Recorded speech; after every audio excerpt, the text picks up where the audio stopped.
চেষ্টা চলাই আছে আৰু তাৰ মাজতে যুদ্ধ বিৰতিত আকৌ এটা উজুটি খোৱাৰ কথা এই মুহূৰ্তত প্ৰকাশ কৰা হৈছে য'ত নেকি ইজৰাইলৰ ফালৰ পৰা এই যুদ্ধ বিৰতিৰ ক্ষেত্ৰত কিছু বাধাৰ সন্মুখীন হোৱাৰ কথা উল্লেখ কৰা হৈছে আৰু যাৰ বাবে এই আলোচনা আকৌ এবাৰ ব্যৰ্থ হ'ল নেকি তাকে লৈ চলিছে চৰ্চা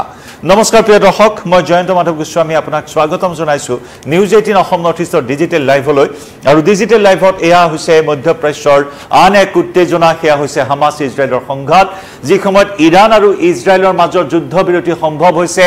12-13 জুনৰ পৰা যি ইজৰাইল আৰু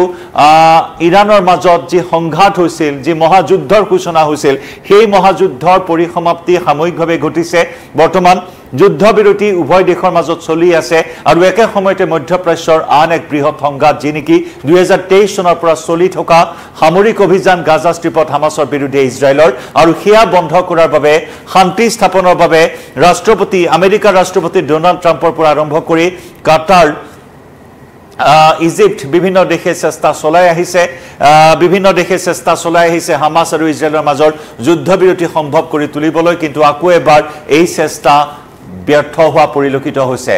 গাজাৰ সাধাৰণ জনতাই যি যুদ্ধ বিৰতিক লৈ আশা পালি আছিল আশাৰে বাট চাই আছিল সেই আশাত আকৌ এবাৰ চেঁচা পানী পৰাৰ কথা এই মুহূৰ্তত সন্মুখলৈ আহিছে শেহতীয়াকৈ বেঞ্জামিন নেতানেহু ইজৰাইলৰ প্ৰধানমন্ত্ৰী বেঞ্জামিন নেতানেহুৱে ট্ৰাম্পক সাক্ষাৎ কৰিব অতি শীঘ্ৰেই ট্ৰাম্পক সাক্ষাৎ কৰিব ট্ৰাম্পৰ সৈতে ৰুদ্ধতাৰ বৈঠকত মিলিত হ'ব ইতিমধ্যে ট্ৰাম্পে যুদ্ধ বিৰতিৰ প্ৰস্তাৱ আগবঢ়াইছে হামাস আৰু ইজৰাইললৈ ইতিমধ্যে ইজৰাইলে সেই যুদ্ধ বিৰতিত কিছু সন্মতি প্ৰদানো কৰিছে একেদৰে হামাসেও ট্ৰাম্পৰ প্ৰস্তাৱৰ প্ৰতি কিছু সঁহাৰি প্ৰদৰ্শন কৰা পৰিলক্ষিত হৈছিল আৰু তাৰ পিছতে আশা কৰা হৈছিল যে যুদ্ধ বিৰতি এইবাৰ সম্ভৱ হ'ব কাৰণ ইয়াৰ পূৰ্বৰ জানুৱাৰী মাহৰ 19 তাৰিখৰ যিটো যুদ্ধ বিৰতি আছিল 42 দিনীয়া যুদ্ধ বিৰতি সেই যুদ্ধ বিৰতি আধাতে বন্ধ হৈ পৰিছিল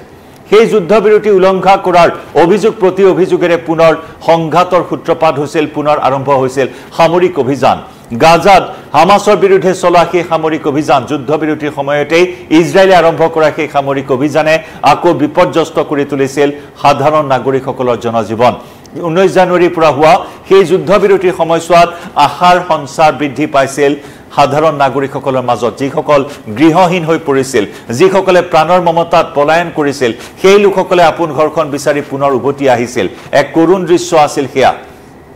গতিকে এইবাৰ ট্ৰাম্পৰ যিটো প্ৰস্তাৱ আছিল সেই ট্ৰাম্পৰ প্ৰস্তাৱৰ প্ৰতি পূৰ্ণ সমৰ্থন আগবঢ়াব বুলি সকলোৱে আশা কৰি আছিল ট্ৰাম্পৰ প্ৰস্তাৱৰ প্ৰতি হামাস আৰু ইজৰাইল উভয়ে সমৰ্থন আগবঢ়াই যুদ্ধ বিৰতিৰ মজিয়ালৈ আহিব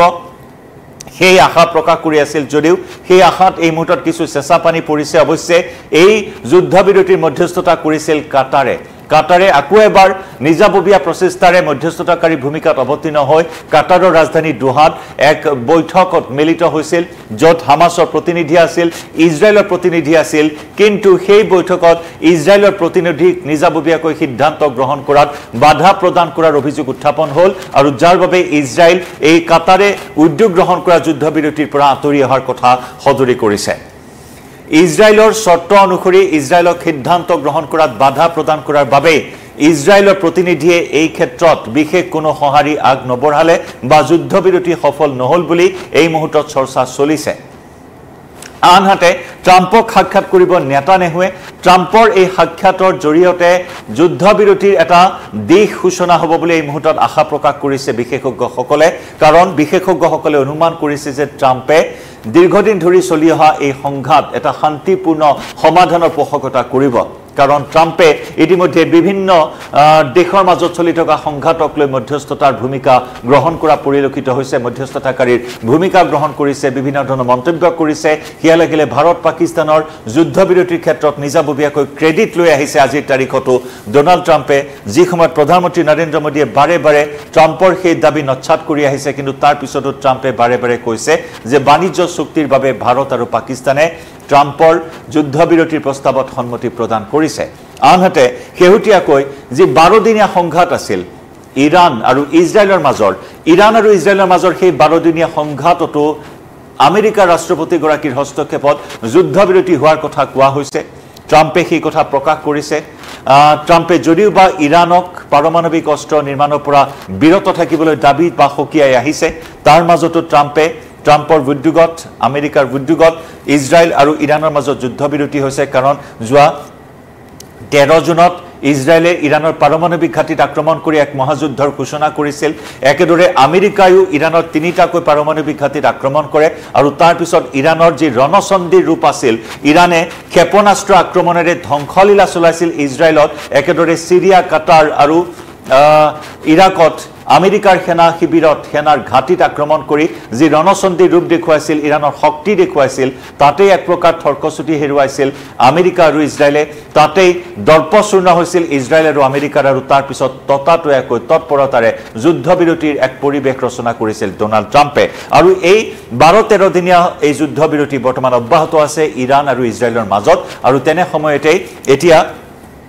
নেতানেহুৱে ট্ৰাম্পক সাক্ষাৎ কৰা বিষয়টোৱে যথেষ্ট গুৰুত্বপূৰ্ণ হিচাপে বিবেচিত হৈছে কাৰণ এই সাক্ষাতৰ সময়ছোৱাত ইৰাণৰ সৈতে পৰৱৰ্তী পদক্ষেপ কি হ'ব সেই বিষয়টো আলোচনা কৰিব নেতানেহুৱে কাৰণ যুদ্ধবিৰতিৰ পিছত এয়া হ'ব ট্ৰাম্প আৰু নেতানেহুৰ সাক্ষাৎ আনুষ্ঠানিক সাক্ষাৎ দেখা দেখিকৈ দুয়োগৰাকীয়ে মুখামুখিকৈ এই বৈঠকত মিলিত হ'ব আৰু মুখামুখি বৈঠকত হামাসৰ সৈতে চলি থকা সংঘাতৰ কি হ'ব সমাধান সূত্ৰ সেই বিষয়ে আলোচনা কৰিব একেদৰে ইৰাণ আৰু ইজৰাইলৰ যুদ্ধবিৰতিৰ পিছত প্ৰথমবাৰৰ বাবে যেহেতু মুখামুখিকৈ বহিব ট্ৰাম্পৰ সৈতে নেতানেহু গতিকে তেনে সময়ত ইৰাণৰ বিৰুদ্ধে পৰৱৰ্তী সময়ছোৱাত কিবা আৰু ব্যৱস্থা গ্ৰহণ কৰিব নেকি কাৰণ আমেৰিকা আৰু ইজৰাইল দুয়োখন দেশে বদ্ধপৰিকৰ যে কোনো পদ্ধতিই ইৰাণক পাৰমাণৱিক অস্ত্ৰৰে ক্ষমতাশালী হ'বলৈ দিয়া নহ'ব আৰু সেই পৰিপ্ৰেক্ষিতত অনাগত সময়ছোৱাত কি ধৰণৰ ৰণনীতি গ্ৰহণ কৰিব যুদ্ধবিৰতি বাহাল থাকিব নে আকৌ আক্ৰমণ চলিব ইৰাণৰ ওপৰত সেই বিষয়ে যথেষ্ট গুৰুত্বপূৰ্ণ হিচাপে তাৎপৰ্যপূৰ্ণ হিচাপে বিবেচিত হৈছে ট্ৰাম্পৰ সাক্ষাৎ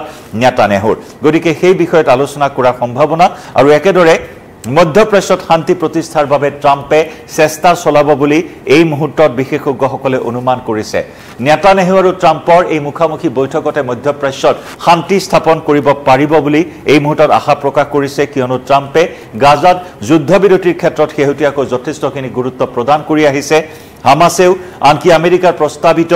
যে যুদ্ধবিৰতিক তাক ইতিবাচক দৃষ্টিভংগীৰে শেহতীয়াকৈ গ্ৰহণ কৰা পৰিলক্ষিত হৈছিল গোটেই পৰিৱেশটো এটা ইতিবাচক দৃষ্টিভংগীৰে আগবাঢ়ি আছিল যদিও এতিয়া নেতানেহুৰ স্থিতিৰ ওপৰত নিৰ্ভৰ কৰিব গোটেইখিনি বিষয় কাৰণ নেতানেহুৱে যিখিনি স্থিতি গ্ৰহণ কৰি আছে হামাসৰ বিৰুদ্ধে যে হামাস নিশেষ হ'বই লাগিব ভৱিষ্যতে হামাসে আকৌ মূৰ দাঙি যাতে নুঠে ভৱিষ্যতে যাতে আকৌ ইহুদী ৰাষ্ট্ৰখনৰ প্ৰতি প্ৰত্যাহ্বানৰ সৃষ্টি নকৰে আৰু তাৰ বাবে নিৰীহৰ ওপৰত আক্ৰমণ কৰি হলেও হামাস নিশেষ কৰাৰ অভিযান চলাই আছে গাজা ষ্ট্ৰিপত য'ত নেকি এই পৰ্যন্ত 2023 চনৰ পৰা এই পৰ্যন্ত প্ৰায় 58,000 লোকে প্ৰাণ হেৰুৱাইছে লক্ষাধিক লোক ঘুণীয়া হৈছে লাখ লাখ লোক গৃহহাৰা হৈছে গাজা ষ্ট্ৰিপত মানৱতাৰ বৈধ্যভূমিত পৰিণত হৈছে দুৰ্ভিক্ষই সানি ধৰিছে সমগ্ৰ গাজা ষ্ট্ৰিপ কিন্তু তেনেস্থলতো ইজৰাইল থমকি ৰোৱা নাই ইজৰাইল পিছ হুহুকি অহা নাই বিভিন্ন সমালোচনা সত্ত্বেও মাজে সময়ত ট্ৰাম্পে ৰঙা চকু দেখুৱাইছে নেতানেহুক যদিও বা মিত্ৰ অত্যন্ত মিত্ৰ নেতানেহু ট্ৰাম্প তথাপিও ৰঙা চকুকো কেৰেপ কৰা নাই নেতানেহুৱে আনহাতে ইৰাণকে ধৰি বিভিন্ন দেশে আমেৰিকাৰ ওপৰত অভিযোগ আনিছে যে আমেৰিকাৰ হস্তক্ষেপতহে ইজৰাইলে গাজা ষ্ট্ৰিপত সাধাৰণ নাগৰিকৰ ওপৰত হত্যাযজ্ঞ চলাই আছে গতিকে নানানটা অভিযোগ প্ৰতি অভিযোগ উত্তেজনা তাৰ মাজত এটা ইতিবাচক দৃষ্টিভংগী আছিল যে এই যুদ্ধবিৰতি এবাৰ সম্ভৱ হ'ব যদিও বা কাটাৰৰ মধ্যস্থতাত এই যুদ্ধবিৰতিৰ আলোচনা ব্যৰ্থ হৈছে কিন্তু এতিয়াও আশা আছে যে ট্ৰাম্পে আগবঢ়োৱা যুদ্ধবিৰতিৰ প্ৰস্তাৱৰ প্ৰতি